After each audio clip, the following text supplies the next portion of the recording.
Before we get started, I have a quick favor. I've been self-funding the Finding Genius podcast for 5 years now. I've done over 3,000 episodes. And as you can see on YouTube, we're up over 1 million views on the channel, which is fantastic. The next thing I really want to push on is to get up to 10,000 subscribers. Because once we do, we'll be able to put a donate button and we'll be able to solicit donations to help keep the podcast running and to also get the Finding Genius Foundation moving along. We have a big project studying anxiety, depression, and PTSD and working on a product to help people overcome these problems because I've seen them explode recently after the last 2 years of the whole virus situation. So if you would, please subscribe to the podcast. That would help us tremendously. Give us a thumbs up and check in the description for Buy Me a Coffee. It's about $5. If you could buy me a coffee, I'd really appreciate it. It would help keep the channel going, and I love coffee. Thank you.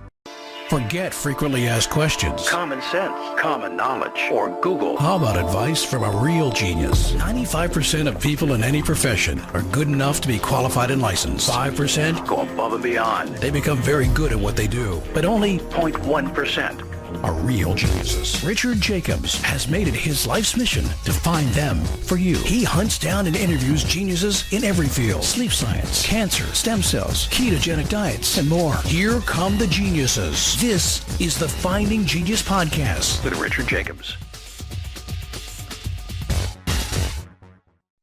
Hello, this is Richard Jacobs with the Finding Genius Podcast. My guest today is Dr. David Karli. He's an orthopedic stem cell therapist. We're going to talk about what's called micronized fat and platelet-rich plasma, PRP. So welcome, David. Thanks for coming. Hey, Richard. Thank you. Thank you so much for having me on. Good to be here. Yeah, tell me a bit about your background, how you got into this area of research, and then we'll talk about the Karli Center and your current work. Yeah, so traditionally trained doc, medical school, University of Maryland, residency in the Harvard system, and stayed on at Harvard. My background's in physical medicine rehabilitation as well as interventional pain management. So our job is to ultrasound and x-ray guide needles into tiny little places to deliver therapies. And that was a great segue for an eventual landing spot in regenerative medicine. So I practiced kind of traditional interventional pain for a number of years and got progressively frustrated with an inability to alter disease courses. All we really could do was manage symptoms with the tools we had at our disposal. And that led me,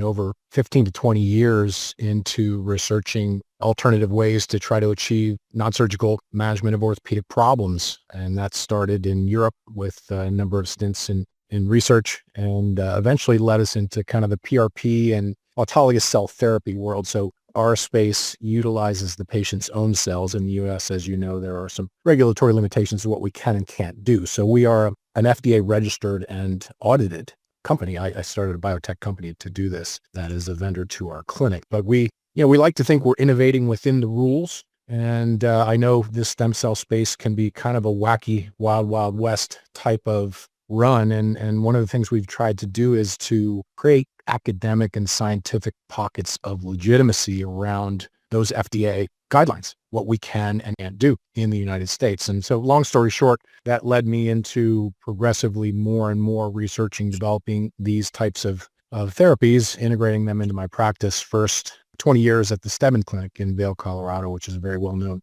sports medicine orthopedic practice. And then more recently relocating here to South Florida, where we've created a fully integrated regenerative medicine practice that also kind of is slowly working in elements of functional medicine and longevity medicine to try to improve the capacities and therapeutic capabilities of our stem cells isolated from the patient's own body. Okay, so what kind of conditions are people coming to you for where you can use this procedure? Yeah, so it's routine orthopedic stuff. A lot of it is arthritis, osteoarthritis-driven knees, shoulders, hips, spine, back pain, neck pain, and then a lot of soft tissue injuries, partial thickness, rotator cuff tears, Achilles tendon injuries, tendon and ligament tears, things of that nature. Your bread and butter ortho stuff. And our job is to try to find ways wherever possible to manage those things with a needle as opposed to arthroscopic surgery. Well, what does that mean? All right, so what would happen in a typical surgery? Let's say you're, you tore your ACL in your knee. What would happen, and what's a new procedure that does better? Well, historically, and it depends on the level of the tear. So a tear can mean a lot of different things. A complete tear is where there's two fully torn pieces, right? We can't two ends of pieces and reattach them with a cell therapy. That still requires a surgical fixation. Surgeon goes in, takes one end, reconnects it to the other end. Now, what we'll do in that scenario is we'll actually work with our surgeons to apply cell therapies, patient's own stem cells from bone marrow derived blood or from adipose tissue. That's the micronized adipose or MFAT type of model, right there at the surgical correction for partial thickness tears where it's not completely torn. So 25% or 50 or 70% of the tendon or ligament is torn. There's still two pieces of it that are still attached. And we're progressively working more and more to try to manage those problems without having to go in and repair it surgically, because there's healthy tissue still attached to work from to try to stimulate healing and repair in a non-surgical model. Yeah, but how? Like, what would you do? What would be a stem cell-based intervention to, to fix a partially torn meniscus? Maybe it was jagged, in the knee. Well, meniscus is an interesting one, but so we're not throwing hand grenades here. We have to be extremely precise to implant cells into the injured tissue. So it's typically ultrasound guided or fluoroscopically guided injection, not a blind injection. We don't want to get close. We have to go into the pathology, and that's critical. We can make a great biologic product. If we miss the mark, obviously that's not going to get the job done. So this field involves not only producing a good biologic, and we can talk about what that means, but also highly, highly accurate, extremely precise implantations into the injured tissue, not around it, but into it. And then those cells trigger a healing response coordinating with the local tissues to try to drive repair in orthopedic tissues, which historically don't fix themselves very well. What would be the intercellular glue or Band-Aid over, the area metaphorically after you input the cells so that they don't get sloughed off or damaged or, taken away? It's interesting. So stem cell theory has changed over the years. We used to think years ago that you implant stem cells, or a better term, by the way, Richard, for stem cells is progenitor cells, because there's not one type of stem cell. There's actually many different types of stem cells or progenitor cells. Anyway, we used to think that those cells would be implanted into an injured tendon. Let's use that as an example, or meniscus, and just become new tissue, new meniscus, new ligament. Scientifically, over the past 10, 12 years, that original theory and hypothesis kind of been defunct. And what we now know is these cells secrete signals which work and coordinate with the native tissue to drive and stimulate healing. So they're telling the tissues through signaling pathways, hey, repair, heal, recruit other cells into the area. Some of them do because it's the exosomes or something that are being produced. Well, exactly. So exosomes are the vehicles that cells use to communicate with each other. And there's a model where we can isolate those exosomes or the cell signal, and basically just little vesicles or little balls of fat that contain genetic and protein materials which coordinate the healing process. But what's interesting about exosomes is there are good exosomes, bad exosomes. There's exosomes that induce cancer. There's exosomes that induce healing. So one of the challenges is the message in the bottle, so to speak, a reactive message. For example, if we put stem cells into an arthritic joint, are the exosomes that are released reactive to the environment that those cells find themselves? So this is a toxic, inflamed arthritic environment. They're going to release a signal in those exosomes to try to control that environment, reduce pain and inflammation, and stimulate healing. If we induce that process in a lab, in a test tube, for example, is the message in the bottle, because those conditions aren't the same. So in exosome products, those are artificially collected and created in a laboratory. So the limitation of an exosome model where you're just injecting exosomes that are isolated from the lab, the critical way to look at that is the message in the bottle the same? We believe in the cell therapy world that they're not. And I don't know that we have enough control in the laboratory to consistently, if you think about a batch and a lot number from bottle to bottle to bottle to bottle, to make that signal consistent and predictable in terms of the response. So that's why we like to use fresh, whole cells and tissue, because we believe it's a reactive message to the environment that these stem cells find themselves. Well, what about analyzing the typical signaling that you get from the remaining healthy tissue around a knee or a shoulder or wherever it may be? Sure, of course. But in an exosome, they're tiny, tiny, tiny, tiny little things, obviously. In an exosome. Pre-feeding them, though. Could you harvest the exosomes that are in and around the joint and then precondition the stem cells in a bath of that fluid and then put them in place? You could, and there's work being done at this point to try to precondition exosomes from platelets or cells or even from birthing tissue. There's a lot of different models out there. But again, it's very, very expensive to measure. So one of the things that we do is, for example, if we make a cell therapy, We want to know exactly how many cells, all the different types of cells, the phenotypes, the number of platelets, et cetera, as consideration for a cellular dose, quote unquote. What is the cellular dose? You could apply that to exosomes. So what's the number of exosomes? In any given exosome, there might be 150 different things. So they're very complicated little tiny vesicles. And again, the question on exosomes is it a reactive thing that we should just let nature drive, or do we have the capacity to control that message effectively, more like a drug, where we can precondition or basically manufacture the message in the bottle to make it the one that we want every single time? And that's something that's evolving in the space and getting better. Right now, to my knowledge, in an orthopedic application, there's no licensed exosome product that we can routinely stick into a knee arthritis, for example, outside of a clinical trial. But there's a lot of pipeline work being done, and it's definitely an exciting area to kind of keep track of from our perspective. But how do you know you've got what you need? Will the cells attach faster, or will they fail to attach? Will healing, I don't know, will the stem cells kick in and the healing will be much faster? Like, how can you tell if you've created the right environment or not? Well, we track every single patient, and there's a number of things to track. There's really 3 levels of determining, was a stem cell treatment successful or unsuccessful. The first is subjective. Do they feel better? Okay. So that's easy, right? We track patients, 1 month, 3 months, 6 months, and 12 months with patient-reported outcomes. So subjective is the first. Do I feel better? Objective is the second. Am I functioning better? So if you take a knee, for example, you do pre-treatment questionnaires and you follow up with indexes that are validated for knee functionally. So you have the subjective, a functional or objective outcome. And the third is radiographic. Can you find a histological difference? A difference in a pre and post MRI, for example, which shows that tissue is changed or regenerated or healed or improved. We call this field regenerative medicine, but in truth, we're not regenerating a whole lot yet. At the microscopic level, there's regenerative activity. But if you look at a lot of pre and post MRIs, no matter what the stem cell model is, there's not major difference in chronic degenerative pathologies. Now, if we catch problems early, like an acute meniscus tear or an acute ACL tear, for example, we can stimulate and drive healing in those situations and pick that up on an MRI. But in the more chronic degenerative models, we cannot. So the goal of all this is eventually to kind of rebuild the body from the inside out. Are we there today? No. Are we making progress? Yes, most certainly we are. Before we continue, I've been personally funding the Finding Genius podcast for 4.5 years now, which has led to 2,700 plus interviews of clinicians, researchers, scientists, CEOs, and other amazing people who are working to advance science and improve our lives and our world. Even though this podcast gets 100,000 plus downloads a month, we need your help to reach hundreds of thousands more worldwide. Please visit findinggeniuspodcast.com and click on Support Us.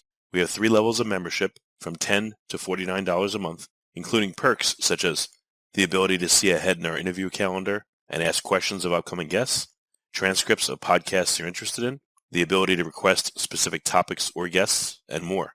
Visit findinggeniuspodcast.com and click Support Us today. Now back to the show. Okay, so what kind of conditions are stem cells used for successfully? What kind of orthopedic conditions? Well, OA, osteoarthritis, is probably the most common one that kind of fills up our halls. Knee arthritis, hip arthritis, shoulder arthritis. Spine is a little bit different, much more complex than peripheral joints, but low back pain, and we're starting to venture up higher into the spine, into the cervical spine and neck area. Of course, all the soft tissue itises, right? Tendonitis, tennis elbow. These are areas where PRP has been studied pretty exhaustively with level 1 trials and has shown excellent outcomes. My background and what I have brought to the field really is more in the quality control end. So one of the limitations in autologous cell therapies or cell therapies isolated from the patient's own body is that physicians process blood or fat in a little class 2 medical device, and there's no quality control to measure the cellular output. So to the naked eye, you can't tell if it's good, bad, or indifferent final product. So what we did back in 2010 was to say that's an unacceptable long-term solution.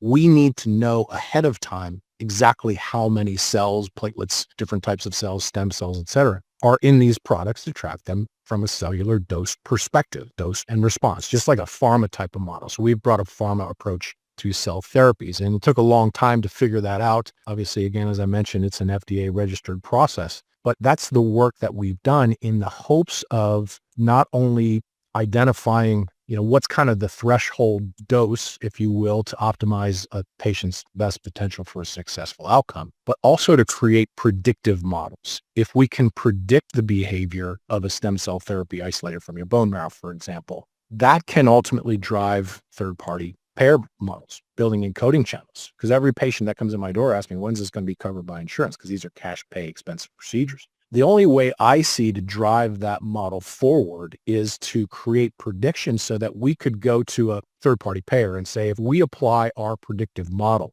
to these 8 diagnoses, we can save you $400 million. And until you can translate it in a language that they understand, dose, predictable response, I don't think you're going to see a lot of activity and a lot of action moving this towards a standard of care where it would be covered by a third-party payer. So a lot of this work isn't just because it's a responsible way to think about developing these paths, these biological paths. It's also to try to make it more available to the general public. It's expensive. Not everyone can afford to do it. So how do you scale this to the point where everyone would have access to it? Well, one way is to create third-party billing and coding channels, and that's part of the work that we do. Okay. So these stem cells can be induced from blood or fat in the person? And is there any difference, where you get it from in the person? Yeah, there is. Effects to doing it? Not a lot of adverse effects so again, there's I won't dive into the details and bore everyone with the regulations, the Code of Federal Regulations of the FDA, but there are rules that we have to follow in order to apply this clinically without an FDA approval. So autologous biologics, as long as they're harvested, concentrated, and immediately put back into the patient, don't require an FDA approval. Now, even though they don't require an approval, that doesn't mean they don't require FDA compliance, i.e. you can do whatever you want with them. There are rules governing how we need to process these samples and then how we need to apply them. So everyone asks, are these FDA approved therapies? They are not, because they don't need to be based on the Code of Federal Regulations. So that was a loophole that allowed this field to evolve and develop relatively quickly, whereas, for example, a placental-derived cell that's cultured in a laboratory and then reimplanted, that's considered a biological drug. That has to go through a typical FDA approval process, preclinical animal testing, phase 1, 2, 3, et cetera. That 10, 12, 15 years, costs hundreds of millions of dollars. So it was fortunate because we had safety. If your cells can't really harm you, as long as there's no sterility issues or potential that we induce an infection, which as long as you process them correctly is incredibly small. They can't really. Or if it somehow picks up cancer cells, I guess, and cultures them and re-injected them, but that seems rare. It would be really rare. And of course, that's one of the contraindications is an active cancer, especially an active blood cancer like a leukemia or a lymphoma. That wouldn't be appropriate for, bone marrow-derived stem cell therapy. So there are some simple screening questions that have to go into the workup prior to offering this to the patient. But by and large, if someone's in good health, the risk is extremely low. So now it was an issue of, okay, how do we get control over the standardization? How do we create predictive modeling? And then how do we create a customization pathway? For example, I don't treat you, Richard, the same as a 78-year-old diabetic smoker, which would be different from a 23-year-old professional athlete. You're totally different people. And to think that a one-size-fits-all cellular dosing solution would apply equally to all of you is unrealistic. So by measuring, we're able to look at or consider customization and precision medicine protocols. You have a partial thickness rotator cuff tear, 50%. You're 56 years old. You're a non-smoker. You're on these medications. You have this past medical history. We're developing in a data cloud a way in which to input all of that information, consider it along with a baseline blood count, right? An analysis of your blood, and then an assessment of your pathology, which would prospectively tell us what biologic to make in order to give you the best chance for a successful return on your health investment. So a lot of this data collection also drives these customization pathways, thinking that, throw it in there and let the magic happen got us to a certain point. But the future of this requires a much more detailed, much more scientific, much more evidence-driven approach than has guided the field, up to this point. And that's a disruptive concept, and that wasn't always well received on podiums over the years, I can tell you. But over time, the physician culture has kind of adopted that, yes, indeed, we need to think of this much more in terms of quality control, much more in terms of standardization, and much more in terms of predictability models. What are you seeing from overseas clinics that are, kind of skirting the law? Any good or bad learnings from them? Well, there's not much, we're not seeing it on podiums. We're not seeing it in publication. My biggest, critical comment to that is, I don't know what you got. So I get a lot of second and third opinions from patients who've gone offshore and maybe didn't have a positive outcome. They're out $20,000, $30,000 and they're showing up at my door saying, well, it didn't work. What do you have to offer me? And my first question to them is, well, okay, what did you get? Did your doctor know how many cells were in it? Did they know how many cells were viable or actually alive? We've tested, cryopreserved, colleagues of mine have tested cryopreserved samples, the cells in a bottle model, and they were all dead in multiple batches in lot. When we rethawed them, took them out of cryopreservation with protocol, and then tried to culture them, and nothing grew. So Does that mean that the cryopreservation method was faulty, or that certain cells just can't be cryopreserved? could be either, or it could have been the freeze thaw process and protocol where they thawed too quickly, where they thawed too slow. When you culture cells, we can't assume that the cell doesn't change in some way, right? Cells in culture to grow from, millions to billions have to go through what we call passages, or you grow cells, wash them to remove the cells you don't want, and then grow more and wash and grow and wash. Those are called passages in culture. And you end up with a single cell line, a mesenchymal stem cell, for example, which is what people want to isolate from birthing tissue, umbilical cord or placenta, which are felt to be rich in these types of cells. And that's interesting, but it ends up producing what's called a monotherapy. So it's a single cell therapy. But if you think about healing in the body and you understand healing, that is many, many, many different types of cells and exosomes and signaling and biological proteins. It's a very complex process. So the question becomes, can a single cell implanted into that healing pathway induce the same response as all of the cells in a fresh preparation? We take all of the cells out of blood in the same ratios they would normally be found. We concentrate them to amplify their potential and then reapply them. Which is better? The answer is we don't know yet because there's no head-to-head comparative data where you match patient cohorts. 500 people with knee arthritis get umbilical cord cells, culture expanded, and 500 get fresh autologous bone marrow concentrate or bone marrow stem cells isolated from their own body. And we go head-to-head and track these people. Not a single study, to my knowledge, exists in the orthopedic space which can definitively prove that these younger, more vibrant, more vital cells are better than your own. So the knock on aging people is that my stem cells don't work anymore. I don't have any stem cells. We don't treat people in their 20s. All of our patients that we've collected data on, we have 5,300 patients in our database alone, 5,300 treatments. All of our patients are in their 50s, 60s, and 70s. Some of my colleagues have done autologous stem cell research in people in their 80s and shown positive results. So this notion that... Yeah, I thought the older you get, you get encouraged to bank your cells, and you do it when you're older, you're not as efficacious. Is that not true? There is a drop-off in the density of stem cells with time, but they're not gone. You'd be dead if you didn't have any stem cells, right? So yes, there is a reduction. And this concept of as we age, our stem cells lose therapeutic capacity due to, genetic anomalies or, epigenomic changes or glycation or all these different things. That's true. That does happen. But what we don't know is if that translates into a loss of clinical capacity when you apply those cells to a knee arthritis. And what we're seeing in the data, and we have a lot of data now on autologous cell therapies, is that the patients do just fine and their outcomes are very strong. So it really kind of, it throws kind of a monkey wrench into this concept that I see over and over again and celebrity endorsements and hundreds of millions of dollars going into developing cells from someone else, when in fact the data suggests that yours work quite well as long as they're produced in doses that show a strong correlation with positive outcome. And that's the data that we're collecting. So, again, I'm a bit disruptive and prickly in the space because, the one advantage to the cells in the bottle model is it's just easy to commercialize. You do one donor and you can generate, 500 bottles of quote stem cells. Well, that's an easy way to make lots of money if you can prove that model works. And I'm not saying it doesn't. What I am saying is I know your cells won't hurt you. I know it's compliant with the Food and Drug Administration. And I know that we have a whole lot of data suggesting that your cells, if you're in reasonably good health, even in your 50s, 60s, 70s, work quite well. Why wouldn't we use that? We're in this age of biohacking. Biohacking is everywhere you look, right?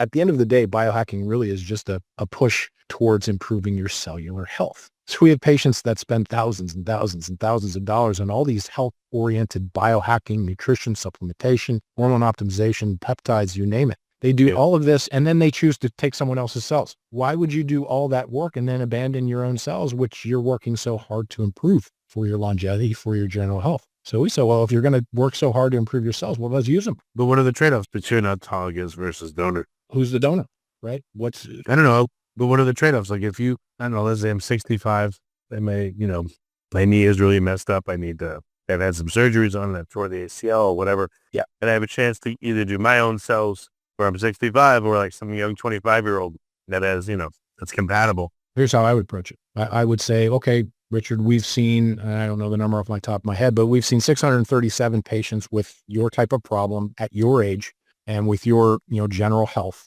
And from those patients, we know that at 2 years, we have a 72% restoration in function holding at 2 years and a reduction in pain from 6 out of 10 to 1 out of 10 or something like that. I can counsel you based on our data and our outcomes. Right. I can't do that with someone else's cells. Number one, I don't know who they are. The donor isn't identified, partly due to HIPAA reasons. We can't. I don't know what was screened. I don't know the genetics.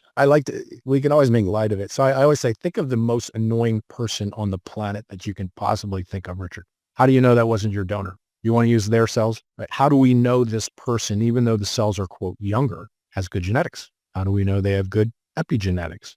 We just applied for an NIH grant, unfortunately delayed with all of the turmoil of the administration change, but nonetheless an important study where we're going to take 200 knee arthritis patients and treat them with bone marrow concentrate, so stem cells isolated from their bone marrow.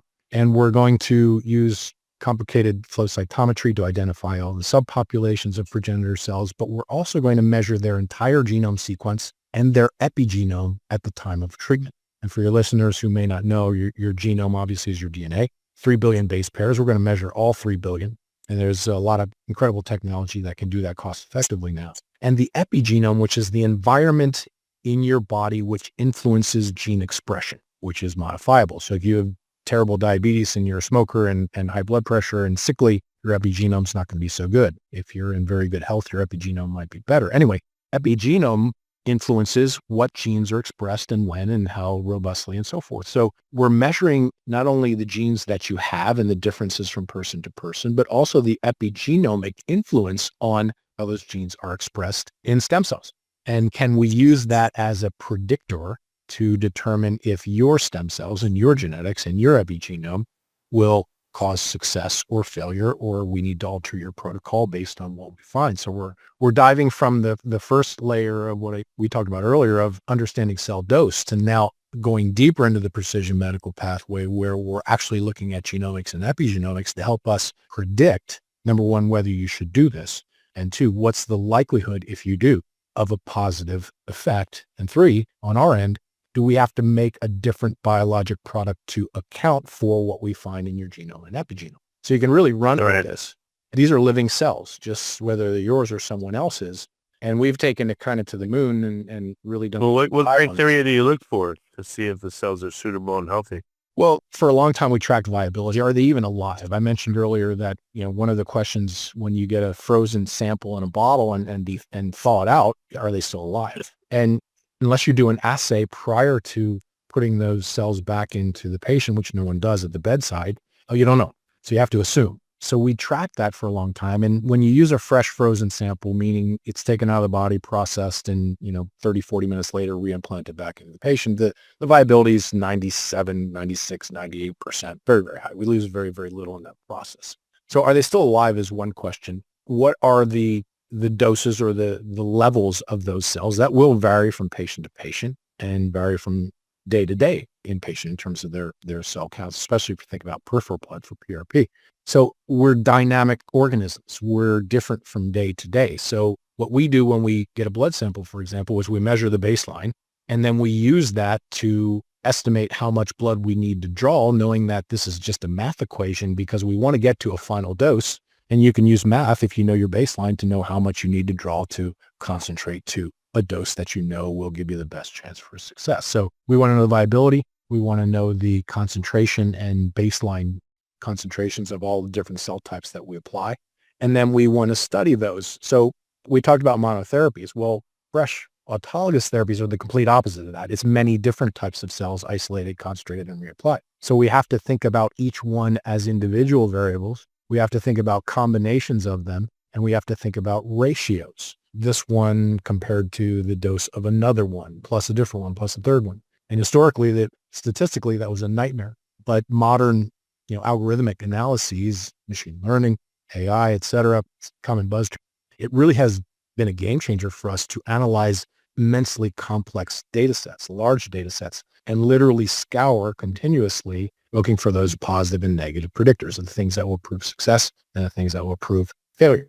So it's A plus B, A plus B plus C, A plus D plus F minus G plus R in that sequence. Endless connotations of possibilities of things that could influence success and failure. Once you unlock that code and you know your secret sauce, so if we make this biologic product for a grade 2 knee arthritis, then we know for certain that will lead to an 89% chance of 70% improvement at 3 years. Well, we're going to make that every time. But it's about collecting, first measuring, collecting, analyzing what are the positive predictors. And then once you know that, you make that product every time. Well, if you don't measure, you can't make that product. So it gets really difficult. And I always say it's easy to practice regenerative medicine poorly. Take some cells out of the bottle, squirt them in the knee, and let the magic happen. How much better results are you able to get before you started doing all these analyses, compared to now? Like how are you measuring improved efficacy? What does it look like? Well, the general trends in the field, and for 10, 15 years, there weren't these analyses. It was make PRP with these medical devices, put it into whatever it is you were putting it in, and measure whether there was success or failure. The general trend suggested that there was success. But if it succeeded, I didn't know why it succeeded. And if it failed, I didn't know why it failed, for the reasons we mentioned earlier. So as we've started tracking, we know now there is an actual dose response effect, i.e. weaker biologic products, lower dose biologic products don't work as well as higher dose biologic products. And we've teased out over time, not just myself, but many colleagues as well. We've just been kind of in the lead in that regard on the dose issue, that if you're not paying attention, if you do 10 different patients and make 10 PRPs, you'll get 10 totally wildly different final products. So it's like giving a blood pressure medication with 5 doses and you want to see if it works to control blood pressure, but you don't know what dose you gave. So we were seeing general trends without measuring that these things had generally positive outcomes, but that wasn't a long-term sustainable thing. And because we couldn't predict it accurately nor improve it, we didn't feel there was really a long-term future if we didn't make it more farm-like. So long-winded answer to your question, the general trends were good, but we want to do better than good. We want to be able to predict and optimize to maximize a return on the patient consumer's investment. And that's really all the work that we do. Okay. Well, very good. What's the best place for people to find out more about stem cell therapies and where can you help people? Yeah. So Greyledge Technologies is our bio company, www.greyledgebiotech.com, Grey, Greyledge. And that outlines a lot of the work we do on the biologic manufacturing side, how we make these products, how we measure them, how we analyze them and collect the data, et cetera.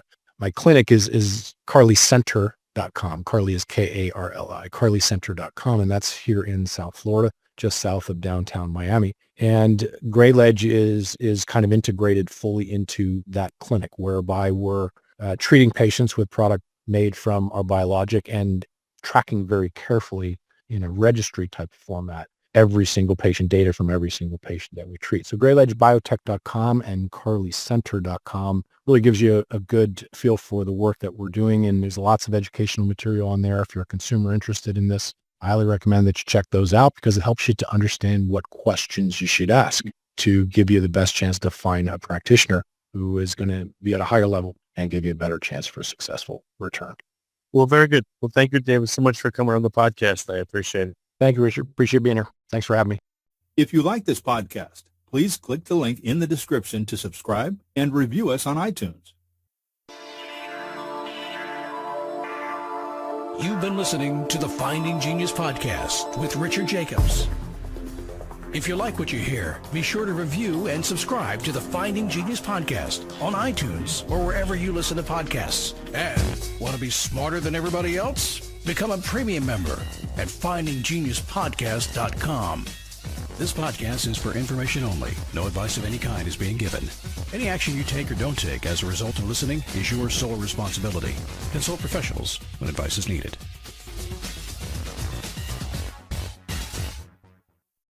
.com. Karli is Karli, KarliCenter.com, and that's here in South Florida, just south of downtown Miami. And Greyledge is kind of integrated fully into that clinic, whereby we're treating patients with product made from our biologic and tracking very carefully in a registry type format every single patient, data from every single patient that we treat. So GreyledgeBiotech.com and KarliCenter.com really gives you a good feel for the work that we're doing. And there's lots of educational material on there. If you're a consumer interested in this, I highly recommend that you check those out because it helps you to understand what questions you should ask to give you the best chance to find a practitioner who is going to be at a higher level and give you a better chance for a successful return.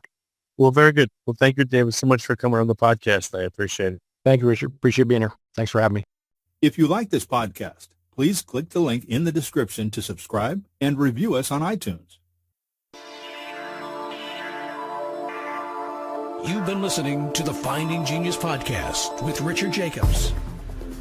If you like what you hear, be sure to review and subscribe to the Finding Genius podcast on iTunes or wherever you listen to podcasts. And want to be smarter than everybody else? Become a premium member at findinggeniuspodcast.com.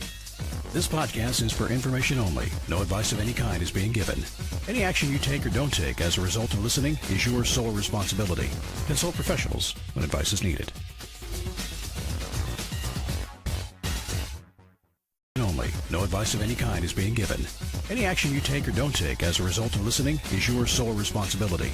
Consult professionals when advice is needed.